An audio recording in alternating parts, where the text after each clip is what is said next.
Base d'un espace vectoriel.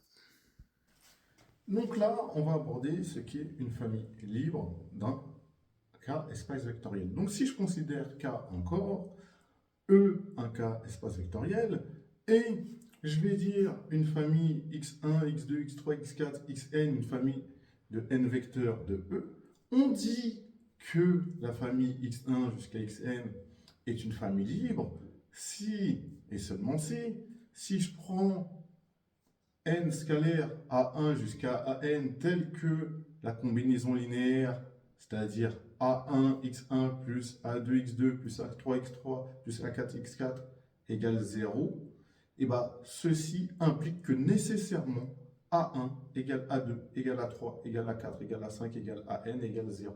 C'est-à-dire si je prends une combinaison linéaire des vecteurs x1 jusqu'à xn étant nulle, l'ensemble des scalaires doivent être nuls. Autrement dit, une famille est libre si et seulement si aucun des vecteurs ne peut s'exprimer comme une combinaison linéaire des autres vecteurs de cette famille. Voilà. Et donc, on va faire un exemple d'une famille libre de R2.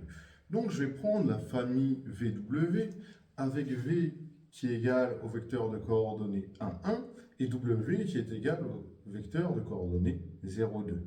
Bah, si je prends deux réels A1 et A2 tels que A1V plus A2W égale 0, bah, qu'est-ce que ça signifie? Bah, ça, c'est équivalent à dire que j'ai A1 plus 0 égale 0 et A1 plus 2A2 égale 0. Mais comme A1 égale 0, nécessairement A2 égale 0. Et donc au départ, ma combinaison linéaire nulle A1V plus A2W égale 0 implique que A1 égale A2 égale 0.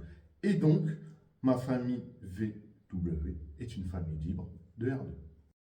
Donc je vais considérer un corps K et E, un K espace vectoriel. Dire que la famille x1, x2, x3, qui est une famille de n vecteurs de l'ensemble E, est une famille génératrice de cet ensemble E, c'est simplement le cas où n'importe quel vecteur de l'ensemble E peut s'exprimer comme une combinaison linéaire des vecteurs x1, x2, x3, x4 jusqu'à xn.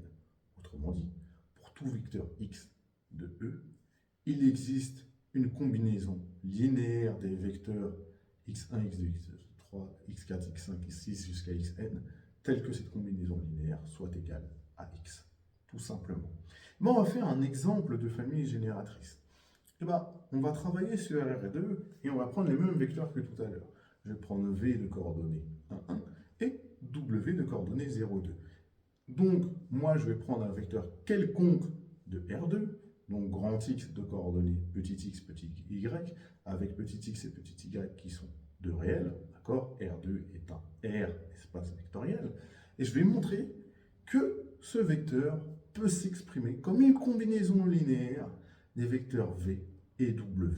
Et bien, ça va être simple, puisque je remarque que mon vecteur grand X de coordonnées xy est égal à x V plus 0,5 YW. Et donc, il s'exprime bien comme une combinaison linéaire des vecteurs V et W. Et donc, ma famille VW est bien une famille génératrice de R2. Donc là, on va pouvoir donner la définition d'une base d'un K espace vectoriel. Donc, on considère toujours un corps K et E un K espace vectoriel. Et bien, on dit qu'une famille est une base du K espace vectoriel si cette famille est à la fois libre et génératrice de E, tout simplement. Donc, si vous voulez montrer qu'une famille est une base, vous devez montrer qu'elle est à la fois libre et à la fois génératrice. Donc là, maintenant, on va voir quelques propriétés sur les bases. Donc là, deux petites remarques sur les bases canoniques des R espaces vectoriels de type R puissance n. Et donc, la base E1, E2 composée des vecteurs E1 de coordonnées 1, 0 et E2 de coordonnées 0, 1 et la base canonique de R2. La base canonique de R3 est composée des vecteurs E1, E2, E3, avec E1 qui est le vecteur de coordonnées 1, 0, 0, E2 le vecteur de coordonnées 0, 1, 0, et E3 le vecteur de coordonnées 0, 0, 1. Et après, ainsi de suite, hein, pour R4, R5, etc.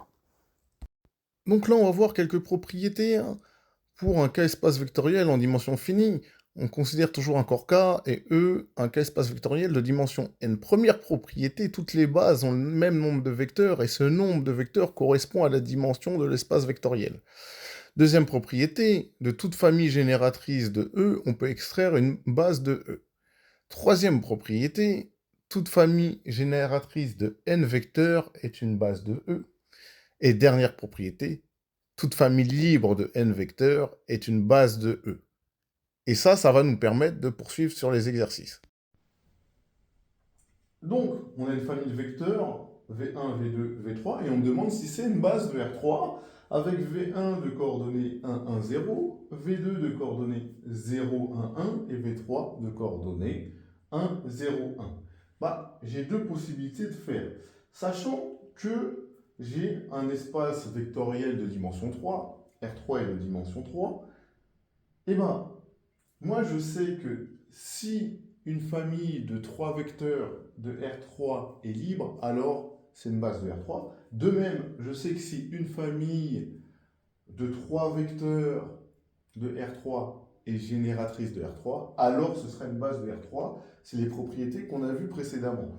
Donc, on va faire le 2K. Je vais montrer que c'est une famille génératrice de R3, et comme ce sera une famille de 3 vecteurs, bah, ce sera évidemment une base de R3. Ça, c'est un peu plus dur que de montrer que c'est une famille libre.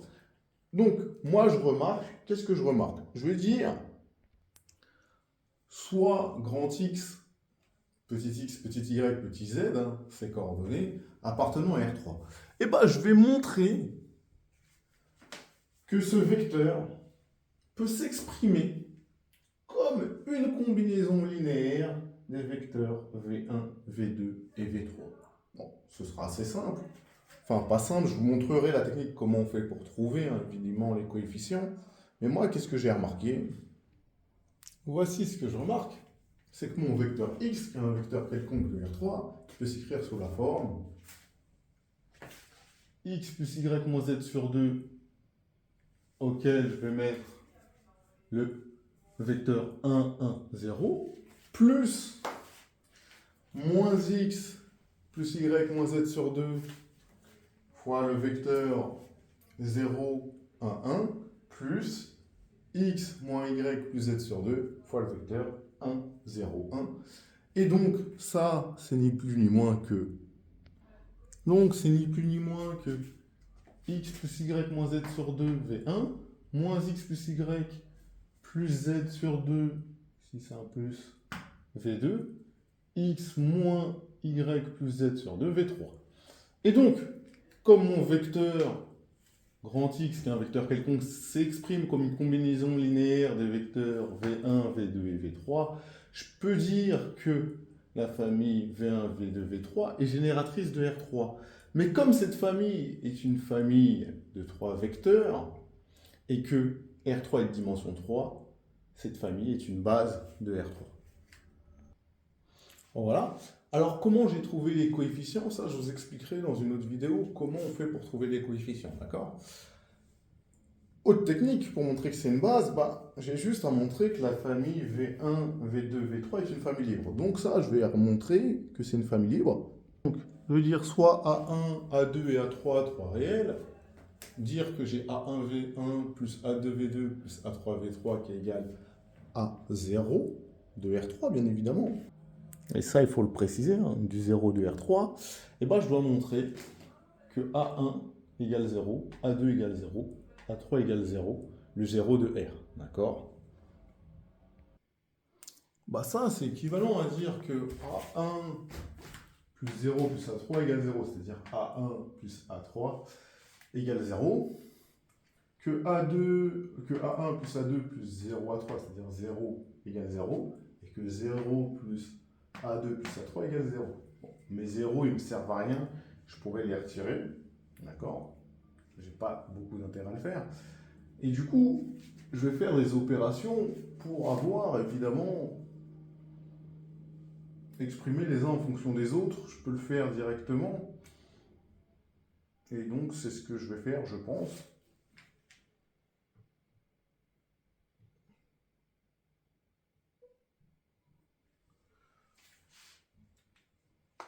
Et donc, ça veut dire que, évidemment, j'ai A1 qui est égal à moins A3. Et donc, évidemment, si j'ai A1 qui est égal à moins A3, vous avez moins A3 plus A2 qui est égal à 0, et A2 plus A3 qui est égal à 0, d'accord? J'ai remplacé A1 par moins A3 ici, et là, j'ai gardé la dernière ligne. C'est intéressant.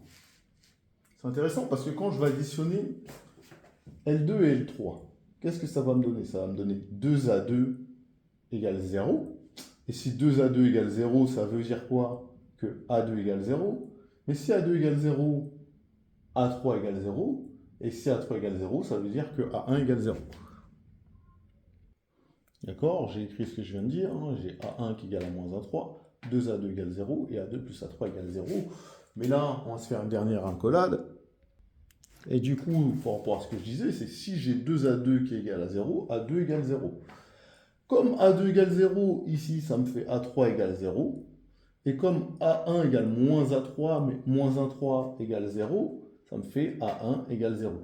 Et donc, vous voyez bien que si j'ai une combinaison linéaire A1V1 plus A2V2 plus A3V3 qui est égal au 0 de R3, alors j'ai A1 égale 0, A2 égale 0, A3 égale 0. Et donc ma famille V1, V2, V3 est libre. Et donc, comme c'est une famille libre de 3 vecteurs et que R3 est de dimension 3, la famille V1, V2, V3 est une base de R3. Et voilà, on a montré de deux manières que la famille était une base de R3.